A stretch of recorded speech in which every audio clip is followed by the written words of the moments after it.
Hello and welcome. My name is Jack Tibbs, and I've been involved with systemic formulas since I first met Doc Wheelwright. So I want to talk a little bit today about one of my great mentors of natural health, Doc Wheelwright, and looking at his legacy as it's continued for the last 30 years or more. And so we'll be talking a little bit about Doc and some of his ideas, some of his research, and how that initial spark has gone through now more than 2 generations, staying true to the original founding of the principles of Doc Wheelwright, yet adapting itself and evolving right into the cellular healing that's necessary for the 21st century. So I think to get started on this, we want to be looking at something that's a healing legacy, and this is where Doc Wheelwright came into the picture. As a young natural health clinician, I'd opened up a clinical practice, and I'm always on the search for formulas that would give an extra dimension to helping people's body heal themselves. And this is exactly what I learned from Doc Wheelwright, that he would say that when he constructed an herb formula, he was looking for it to be a directive that would help the body heal itself. Now, some of the things that Doc Wheelwright brought forth for us was entirely a new way of looking at herbology. And so we often say that before Doc Wheelwright, there was Chinese medicine with at least a 5,000-year history of certain principles about how to treat the body, how to mix herbs together, patent formulas that were tried and true over the centuries, and specialized techniques for how to take the herbs and maybe change them from time to time and have the formulas stay alive throughout a person's sojourn of remedial effort. And so from this, we have the Chinese legacy, and of course at the same time we have a Native American legacy, and we have a European and an African legacy. But herbology had reached a certain pinnacle of usage and effectiveness, and then, you know, let's say certainly around the 1900s, then there started to become other avenues being investigated. And this is where we find the beginnings of modern medicine coming along with modern pharmacology, and that people started turning away from the herbs and getting more of the patent formulas that were coming from the pharmaceutical industry, and then the training and analysis of medicine. So we would say in our own lifetime that herbology has taken perhaps a second place role to the newer science of modern medicine. And yet from the herbs come majority of modern medicines. And this is why so much of the modern pharmacology has been in the jungles around the world. And that's exactly where Doc Wheelwright went for a lot of his knowledge, is he would seek out the barefoot doctors and learn what were they doing with the plants and how to mix them. So herbology, for the most part in American herbology, as people in the 1960s, the 1970s, they started getting acquainted with single herbs. They would take herb courses or say, I'm a master herbalist. I certainly went through those courses where you learn things about the individual herbs. One of the dimensions that Doc Wheelwright brought forth was the true power of herbs was in how to combine them. And so Doc Wheelwright becomes not necessarily the father of combinatic herbology, because certainly Chinese medicine had been doing that, but he did enter into bringing forth a new dimension in herbal healing and in herbology because of his research, which I get to share with you now.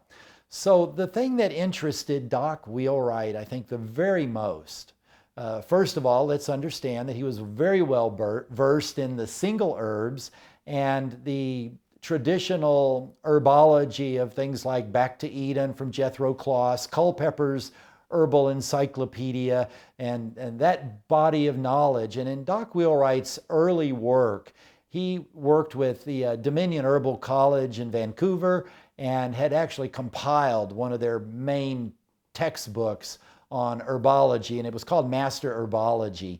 So by the time Doc Wheelwright started his herbal research and his gallivanting all over the planet Earth to find the special herbs that would add a new dimension to herbology and to meet with the barefoot doctors, he had a vast amount of knowledge on herbs, nutrition, amino acids, vitamins, minerals, and that would sort of be, we would say, his foundation. The thing that captured Doc Wheelwright's imagination and focused his research was the concept of bioenergy. Now, today in the 21st century, when we think of bioenergy, we think of biofuel, that we're going to use plant material such as corn and make ethanol from it and put it in the gas tank or something like that, or we're looking at life-based fuels. But that's not the definition of bioenergy that we use in the natural health sciences. In Chinese medicine, bioenergy would be the meridians. We know of the yin and yang influences with the body and how the meridians have an electron flow and a flow of energy or etheric energy that supports the body. And that brings us to one of the key foundational premises in Chinese medicine, that the cause of all disease is congestion, and the cure for all disease is circulation. So taking that affirmation, Doc Wheelwright started looking at, well, what provides the bioenergetic circulation? What unlocks the blockages? And so bioenergy, according to Doc Wheelwright, was the resonant life force that's in all living things. Even in very primitive life forms such as minerals, we know that minerals can keep growing and keep adding to themselves. So there's actually movement and development with the mineral kingdom, but more importantly, the plants have the uptake and use of minerals, and then the plants become organized life forms that have specific resonance patterns that develop according to sacred geometry, or that develop according to archetypal patterns.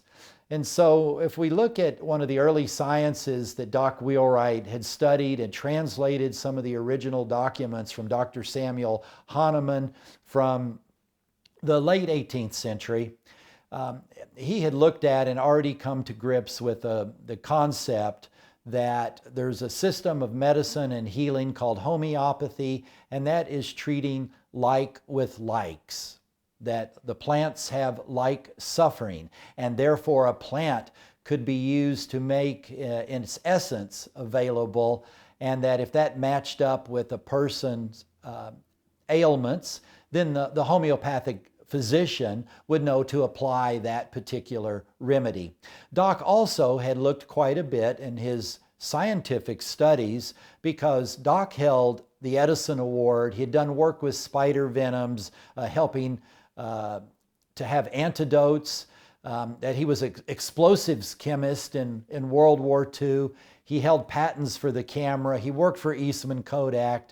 And he also worked with one of, he considered his all-time great mentor, Dr. Royal Lee.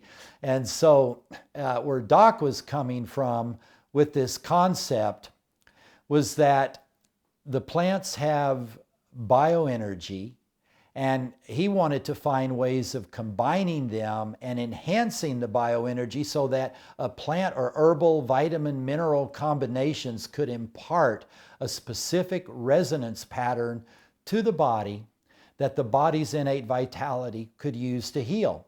So what we've outlined now is that there's a system of healing, homeopathy, and that would be like cures like. Doc was very familiar with allopathy, which is the treating of opposites, of which there's a lot of elements of that in Chinese medicine, that if a person has a fever, they take cooling herbs. If a person has diarrhea, they take herbs that would diminish diarrhea. And that same is practiced mostly now in modern allopathic medicine, where drugs are used to suppress symptoms, where in homeopathy, it allows the body to have the symptom and literally work through it and heal itself. And then Doc found a position in the middle that guided his herbology. So we often would look at that and call it neutral ability, that Doc wanted to match the resonance of plants that he was measuring, and I'll soon tell you how. But Doc was measuring with his equipment the resonance or the bioforce or the life force of plants and combining them and looking at new resonances until a lot of times he would try to get them to match the frequency of a human tissue. In other words, the kidneys would resonate to a certain frequency. Doc cataloged that frequency, and then he would work with the herbs and the vitamins and the minerals, working that substance until he had the same resonance. And this is where he established the law of herbal synergism, that combined herbs actually give the body more than the sum total of the individual parts. That you could take 5 independent herbs and only get a certain amount of response, but if they were properly combined, that then a person would be able to have the overtone energy, and that energy could resonate with that person's vital force and actually harness the body to take care of business. In other words, to not have that symptom expression.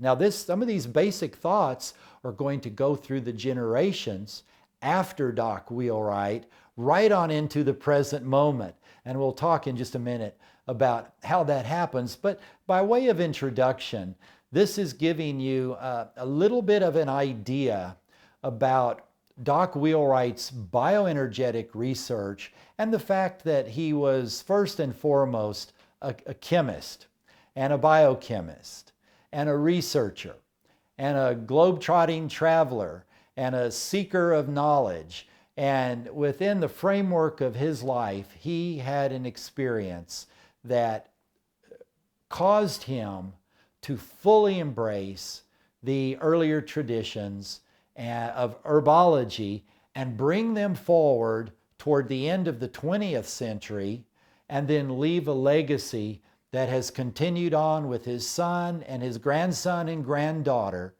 that this legacy of Doc Wheelwright continues as the formulations and the nutrition work enters into the realm of cellular healing, the performance of the cellular organelles and genetic transcription, the science of epigenetics, and what's called herbolomic influences, meaning that certain herbs now have been scientifically researched to show that they can impact the epigenetic switches, how RNA is transcribing DNA to tell the cells how to live in their most optimal health. Now, this whole thing comes back to what Doc Wheelwright simply called the herbs are God's medicines. And he founded that principle on the fact that the herbs have similar suffering, that the herbs grow in nature. They have to find the terrain. They have to have the bacteria and the fungal forms convert the earth nutrients and those minerals into the plant. The same thing with the human being. Our gut microbiome converts our foods and creates nascent vitamins, and they're an intermediary between our diet and our cellular health.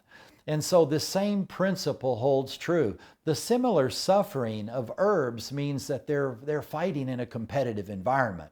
There's animals that want to eat them. There's insects that want to eat them. There's a sun that wants to burn them. There's dry seasons, wet seasons. There's freezing rains and fierce winds and all the things that nature has to do to protect itself and follow its number one credo: adapt to survive. The second part of that credo is to express the most optimal health possible. So Doc Wheelwright taught us back in the late to mid 80s and on into the earliest part of the 1990s, that the herbs, where he would say they're God's medicines, he was simply referring to that the herbs grow up with similar patterns, with this bioenergy resonance that directly relates to the challenges of being a human being, that we have to adapt and survive as well. So when he looked at the full gestalt of life on earth, He said the plants become the medicines for the human being. And we have to admit this tradition has continued with all the allopathic drugs having most of their foundations in herbal medicine, in the molecules of a plant, and then they're being able to develop them out of usually coal tar and petrochemicals into an analog or one molecule specifically.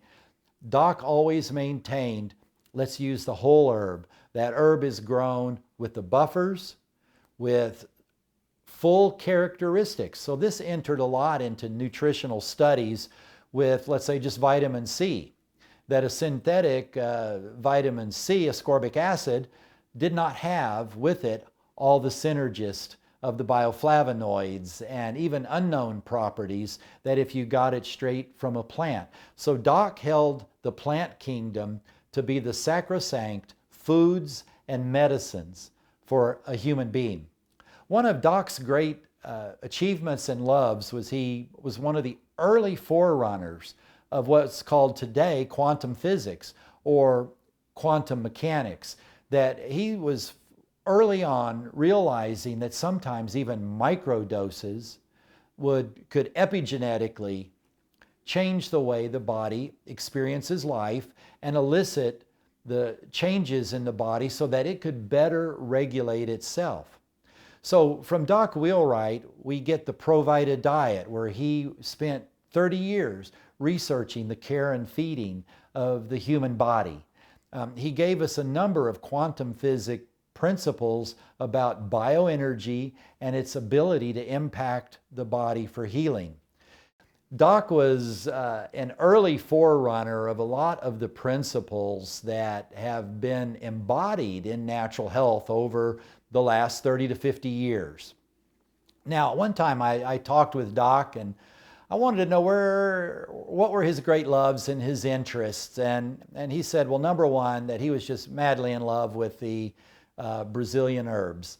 And he often traveled to Brazil and went into the rainforest because he felt that that was one of the areas that reseeded the entire earth after the Ice Age. So he felt that the Brazilian herbs were, rainforest herbs, we'll say, were the foundational plants. And he often returned to the rainforest to find the parents of many of the plants that had proliferated and adapted into other climates and into other hemispheres. Another thing that he enjoyed citing was Nikola Tesla and some of Tesla's latter research. He enjoyed Walter Russell, particularly as far as quantum physics and nuclear physics. He had the highest respect, and he worked hand in hand with Dr. Royal Lee for a short period of time, and he felt that Dr. Royal Lee was the greatest and guiding genius of the 20th century. Doc always put himself in a second position to Royal Lee, but Doc felt that in his life he was commissioned by Royal Lee to bring forth the herbs. Dr. Lee said that he would focus on vitamins and foods as nutrition, but that Doc should take the concepts of herbology, of which Dr. Lee did not know anything about, and that he said to Doc, go forth, seek your destiny, like the Three Little Pigs, go forth and seek your destiny with the herbs. That drove Doc straight to the Native Americans. Now, in his lifetime, Doc became a medicine man in 2 Native American tribes. And so he would often quote from some of the Blackfoot tradition and the Nepari or Nez Perce traditions of Native Americans. And he would live with the Native Americans and study their herbology in a great deal, because that's where we get American or North American herbology, of course, is coming through the Native Americans. That was their primary focus as far as their healing herbs and healing medicines. Doc also, in becoming a medicine man, was trained and practiced in many of the Native American healing techniques. Doc also corresponded with the Kurlians in Russia. The Curlians had developed a method to photograph bioenergy. And while later science pulled away from that, because you've seen Curlian photography, you see someone's hand and it shows the corona of energy coming off of the person, how vital is their aura, their vital force. The issue is that went away in a vacuum, and it seemed to be influenced by maybe barometric pressures and humidity in the air. So science didn't go too far with the fact that bioenergy could be photographed, but that still doesn't refute the basic fundamental that a person and that type of photography can actually film the corona discharge of energy emanating from a human being. So that was one of the first scientific angles that said, there is something to this Chinese medicine that talks about bioenergy and talks about meridians. And so now there was another science that brought this out, that sure enough, around the body would be this energy field, a magnetic field, because all life forms are generating ATP energy. The mitochondria are creating, and a living system has an immanence.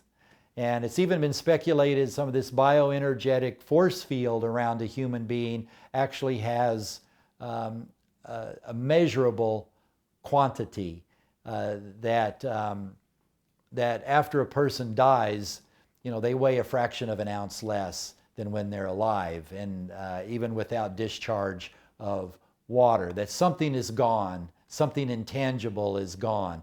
That is the animating life force. Doc Wheelwright often went to the Philippines, and he studied with the Filipino healers there. He went to the Brazilian rainforest, and I just can't even imagine how he got the information that he was able to give, because people don't give away things for free. And so Doc would have to go in and maybe treat someone in the village with what he knew about herbology, or share his knowledge first. And then when there was not, let's say, jealousy feelings, and there was some trust and respect, he would learn from the barefoot doctors.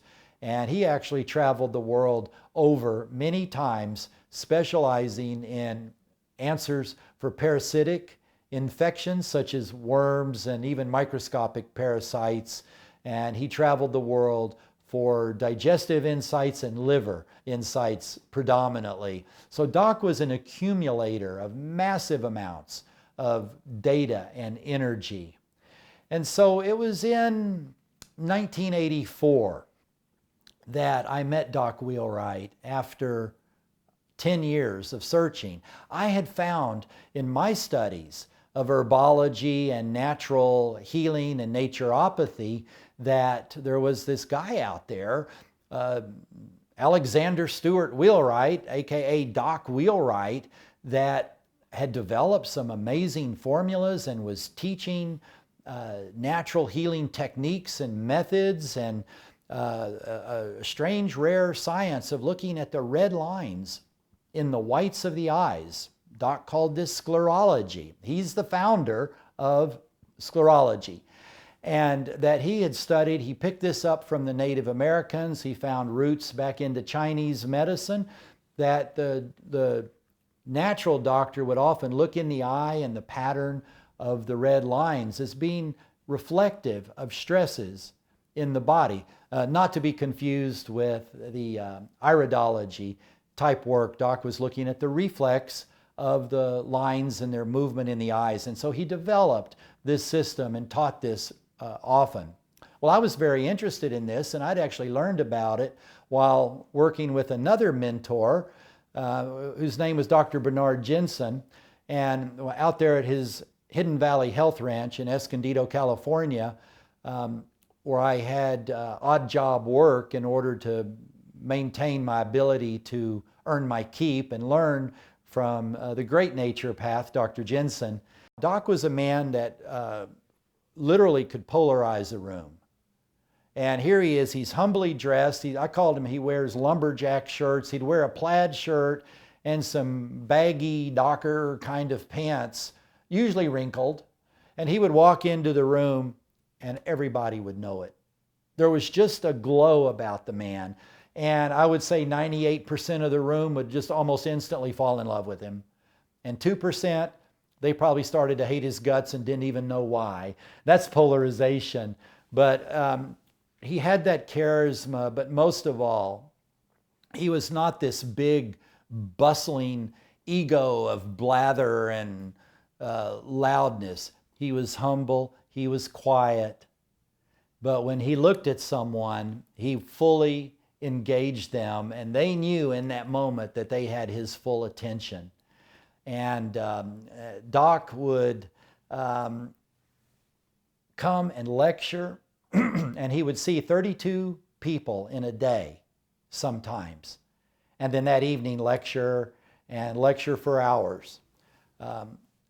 After hearing the same stories over and over and over again, as people would say, well, Doc, tell us about your diet for the health and healing and maintenance of the human being according to the body, not to some theory, you know. And Doc would say, well, the teeth are made a certain way, and that tells us what we should eat. And the digestive tract, the length of it, tells us what we should eat. The nutrients our cells need tells us what we should eat. So they would beg Doc to do that. Well, after I heard it over and over again, I decided to get with Doc and write the book, The Provita Plan for Optimal Nutrition, just so we could give it out to people who came to his lectures, and that forced him to talk about other things. And so then the Healing Triad, Your Liver, Your Lifeline was born, and then we laid that aside and we kept pushing Doc, and Timothy Coos did the same thing. We kept pushing Doc to give us more, to give us more. We were hungry for the knowledge that he would give. To fill this out a little bit, Doc was well versed in more the arcane practice of radionics and understood energy healing. And it was such an important lesson to me that there's more in our cosmology than our brains can encompass. There's more to healing than interpreting a blood test. There's more to healing than doing an adjustment or taking measurements. And there's always this plus element to life. And that was such an important lesson for me. And it was probably, I think, the first time I met Doc, just being totally blown away with that. Dr. Timothy Coos had similar experiences when Doc would go to California to work with Timothy there. And we would compare notes, and from things like that come this humble beginning. Both Timothy and I would travel with Doc and study with him, attend his lectures, take copious notes, and we started collecting the facts that Doc looked at life, organizing energy according to sacred geometry, that all life has resonant patterns. And so now a little bit about Doc in the laboratory. As a 12-year-old child, Doc Wheelwright had been awarded the Edison Award for the sophistication of his own chemistry lab in his basement. And he was given an Edison Award at the age of 12. So we have to understand, the man was a genius, except that in just living out the left side of his brain, he dedicated a large part of his life to developing the right side of his brain. And so now the legacy will continue, and Doc's final work in perfecting his formulas, which his legacy was that to systemic formulas that was founded by his son, Stu Wheelwright, created the structure, created the matrix for disseminating Doc's work and Doc's formulas. Now, Doc had his laboratory and an instrument that he called the biosynthesizer, and basically it was a beaker of triple distilled water. It had electrodes in it, and that it went to an oscilloscope, and Doc would put substances in the water and measure the surface tension changes. And he would catalog different numeric formulas or numeric values on these ranges and difference of surface tension. So he would know what the kidneys resonated. If you take desiccated kidney, and he would do that with bovine and human, and he would take measurements, And then he could start grinding and mixing herbs and vitamins and minerals and put a pinch of that in the distilled water and get the sine wave and the measurements from the sine wave to equal kidney. And of course, he's using kidney herbs that come right out of Culpeper's and the Native American studies and the Brazilian studies. He would take all the kidney herbs from around the world and start looking, mixing and matching, cataloging, measuring, and then he came up with his formulas. He found over time, as he learned more and found new herbs and new ingredients, and there's new research coming out of science, he would go back and he would rework the formulas and keep trying to enhance them, to tighten them up. He would say that it was like putting wedges to make a soccer ball, and that he might have 15 of them when he needed 24. And so he had a good formula, but he said it didn't stop him from constant and never-ending improvement. And so Doc had his equipment and cataloged herbs and tissues and vitamins and minerals, and that's where he noticed a huge difference between the synthetic vitamins, which is all he had to work with. It's only in the new legacy under Dr. Shane Morris has the manufacturing of the systemic formulas been able to start to embrace true whole complex plant vitamins. And so again, times must change. The healing directives must keep up with the greater challenges of the 21st century. Now that we understand a little bit about this amazing man, let's look at how he formulated, or some of his principles of formulation, because there's no one that approaches herbal formulas or nutritional formulas quite the way that Doc Wheelwright did when he looked at the key factors that were needed in order to base a formula on bioenergy. And so the first thing Doc noticed in his research is that when we talk about how he used the oscilloscope and he called the biosynthesizer, that he would take a formula, maybe something he bought at the health food store or something that he ordered, and he would put it into the water, and then when he ran his calculations, he would call it's an incomplete formula. It doesn't have the resonance. He says it's got some herbs, maybe it has herbs and vitamins, but it's not working. And so if we think of Doc trying to make a circle like this pie chart, that he would find that there's just gaps. And so energy couldn't spin. You couldn't get that extra resonance. Sometimes Doc would maybe try to teach us that it was an electron shell, but he says you're not getting the bioenergetics. And so a formula would be labeled as incomplete. Other times he would put it in there and there might be some energy, but it wouldn't relate to anything with the body. And he would call that an imbalanced formula. So when you look at this chart, Doc would summarize this as being, this is an imbalanced formula. That it's got too much of something, not enough of something else. And when it's all put together, it's just not working. And we can certainly understand that from a perspective of herbology when we look at some of the patent formulas from ancient Chinese medicine, that you can't put a double dose of something in there and have it work quite right. These formulas in Chinese medicine were developed over thousands of years, probably on hundreds of thousands and millions of people, and got put together in such a way that they knew time and again that they could deliver the work. So we can see that a formula can be imbalanced, it can be incomplete, and that you don't get the wheel turning. And so the Wheelwright, Doc, was really looking at how to get this additional energy, this free flow of energy that could be imparted to the body.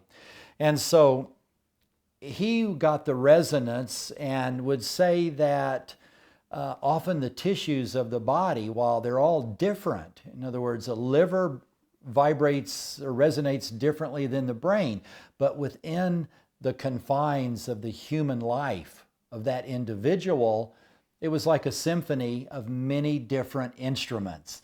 And they all had to be in the same key, or they all had to be playing on the same music. And so that's where he started his work and development. And so we found here in this next pie chart some of the varied ingredients that Doc would go to. Or he would have herb combinations to serve as buffers, maybe against an aggravating factor in an herb. And he would have enhancers. And he would be working with triads of amino acids and vitamins and cellular identity factors, where he actually would bring in RNA, DNA patterns from tissue and work with that as a foundational. Doc would often say that fills the gaps between all these herbs and components, meaning it would be more like the key of the formula. And so Doc was reluctant to share, but over time we got more and more information about how he formulated. So this is how he would work, and always be, you could say it was trial and error, that it was mixing and matching until he got the energy right. And then he would release that formula. And then his son Stuart, who had set up the structure of systemic formulas, would have that and add it to the repertory. And so let's just move on with time. Doc passed away in 1990. And so he left us this legacy, and he left it broken out with several people. And most of us have tried to get that information back in to his son and to Systemic, and share that information with the next generation of practitioners who are called to be natural health healers, not necessarily just practitioners. And so the next phase of Systemic was Stu Wheelwright, the son, building the building, building the warehouse, acquiring the raw materials, putting production, maintaining. I'll tell you one thing about Stu Jr., he is a bulldog on holding to the integrity of Doc's formulas, and he was not going to let things change the work and the resonance that Doc brought into those formulas. One of the things that Doc was doing is when he got his formulas to the right vibratory rate, he said they could absorb energy and actually strengthen themselves synergistically, before the person would take them. And so we had this lore and legend of these incredible formulas that very quickly made their way into particularly the chiropractic practice, because so many chiropractors were doing kinesiology. And so they're testing the energy of these substances on an individual person through muscle strength and weakness. And they gravitated to the systemic work greatly because they just tested so well. People that did electroacupuncture and resonance-based work gravitated to these formulas because they were so strong and worked so well. So many of the natural health doctors, including medical doctors that were becoming, back in those days, it was called complementary medicine. Today it's called functional medicine. Chiropractors, medical doctors, naturopaths, acupuncturists seem to be the main devotees of what Doc had brought out. And maybe they didn't care so much about the story and his work and his world travels and Native American studies. They would simply look at the formula, check it on a person, and see the results that Doc's theories could bring for someone. And so as time went on, then Systemic was indeed very blessed to have Stu's daughter, Nicole, and Stu's is an uncle to Dr. Shane Morris. Now, Dr. Shane Morris is a biochemist. He taught at universities, and he's also a cellular biologist. And so now we have the hard science, prove it to me person, because science is science and chemistry is chemistry. And Shane walks into this legacy of bioenergy and resonance with the body, and it didn't take Shane long at all to embrace these principles, again, seeing firsthand how things can come together. The work that Shane has done has been not only maintaining impeccably the integrity of Doc's formulas, but actually seeking out and procurement of even better raw materials, enhancing raw materials. And then Shane has taken this legacy into the world of herbolomic cellular healing. Again, herbolomic means that the botanicals chosen have scientific research studies that show they impact the epigenetic expression of the cells in relationship to why the formula is being made. And so in Shane's work, he's developed a proprietary form of chromium that can work with the cellular glucose mechanisms. He's been able to assemble the fatty acids that work with the cell membrane integrity. He's been able to assemble both the botanicals and the nutrients that support mitochondrial biogenesis, mitochondrial production of ATP energy. Because all healing, as Doc would tell us, you have to have energy to heal. Well, that energy is one, adenosine triphosphate, ATP, that Shane was building in the ability to the formulas. The second energy is the bioenergy resonance that comes when you selectively and carefully combine the ingredients into an exquisite resonance that is very, very similar to the healthy tissue that the body needs to improve in order to have the best health that it can.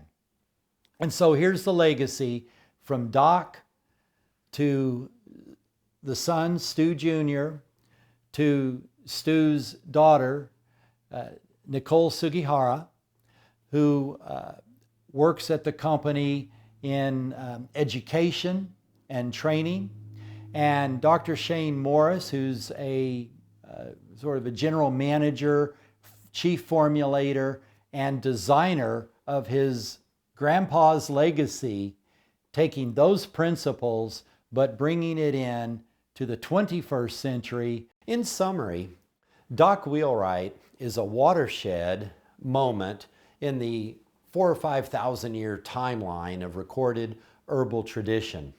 This is because of his bioenergetic work and his development of new principles that are applied directly to herbology. So while the legacy continues, what is that legacy specifically? It was that the herbs can work together better than the individual parts. Now, we cited this as the law of synergy, that combinations of herbs complement each other the same way a good marriage that complements each partner and makes two become a force of three or something, that there's magic in the combination. Same thing with Doc and his herbology. He was always looking at the self-enhancing aspect that only living nutrients can participate in. So he gave us the law of herbal synergism.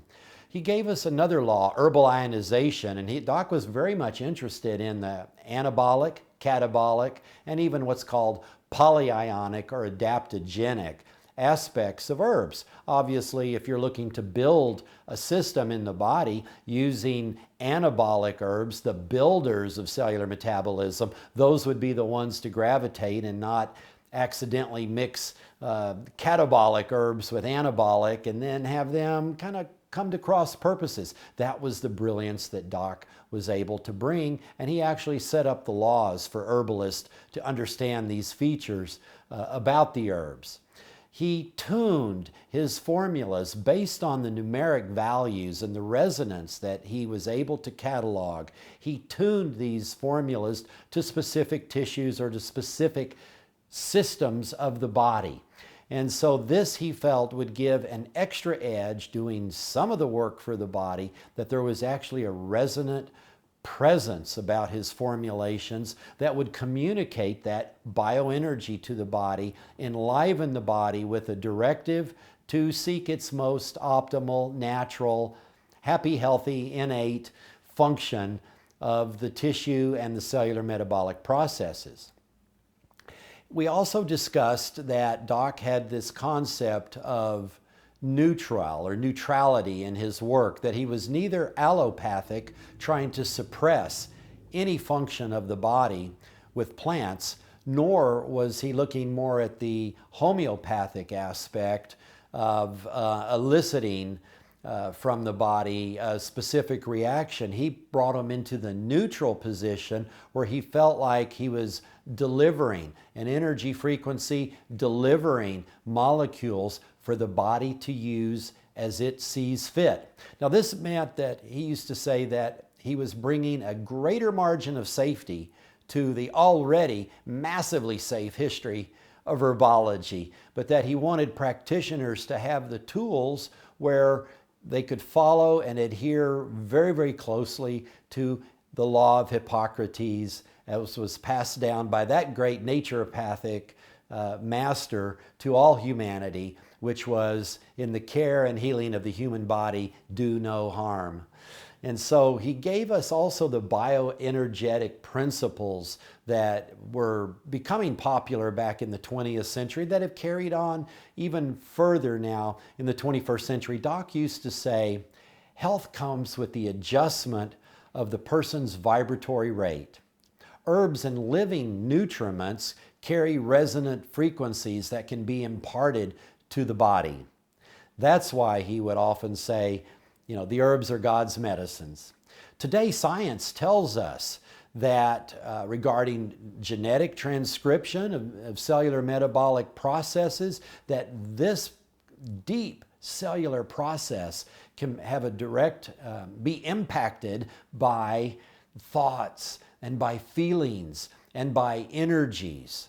And so for people who are sensitive to other people's energies, they can validate this, that sometimes they feel drained or sometimes they feel energized in the presence of someone. And so as we look at this exchange of energy and this reaction to energy frequencies, Doc wanted his formulas to be, you might even say, biomagnetically attuned to serving people in a very positive way. Doc Wheelwright said, the body does not have a deficiency of dangerous drugs. It has a deficiency of plant nutrients that it can use to maintain its cellular function.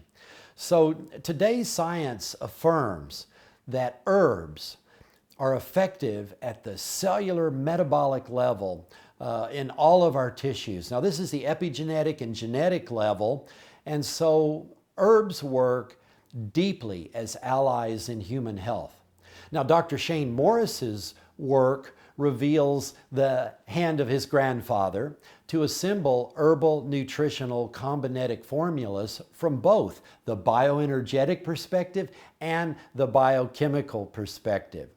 Whereas Doc said herbs are the true medicines for the human body, and nutrients, food nutrients, are the molecules that support the cellular processes toward optimal function. We find in his grandson, Dr. Shane Morris, the application of this information and this perspective founded directly on science and scientific research. So at Systemic, the past is alive with the founding principles of Doc Wheelwright, his bioenergetic research, but it's been further enlivened by Dr. Shane Morris's biology, cellular biochemistry, and epigenetic impact. So really, more than the legacy continues, Dr. Morris ensures that the legacy is actually enhanced with the light of scientific studies on the cellular metabolic processes and epigenetic responses. So this is where we say that Dr. Morris is bringing Doc Wheelwright's research into the 21st century. The legacy that Doc left, that he often talked about in the latter days of his life, that his formulas were a legacy that he wanted to leave for the maintenance and health of humanity his gift to humanity. Dr. Morris steps into some very big shoes to fill and fills them wonderfully by bringing the bioenergetic and the cellular, herbolomic and herbabolomic factors to bear that give us the very finest in nutritional supplementation. Systemic Formulas provides its bioenergetic and biochemical formulas and products to licensed health practitioners. For more information on the work that Dr. Morris is doing in Systemic Formulas, just call 1-800-445-4647.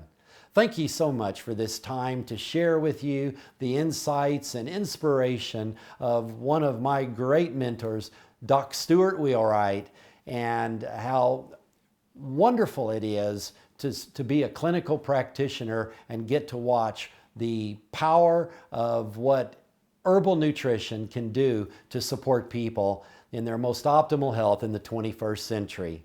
Thank you so very much.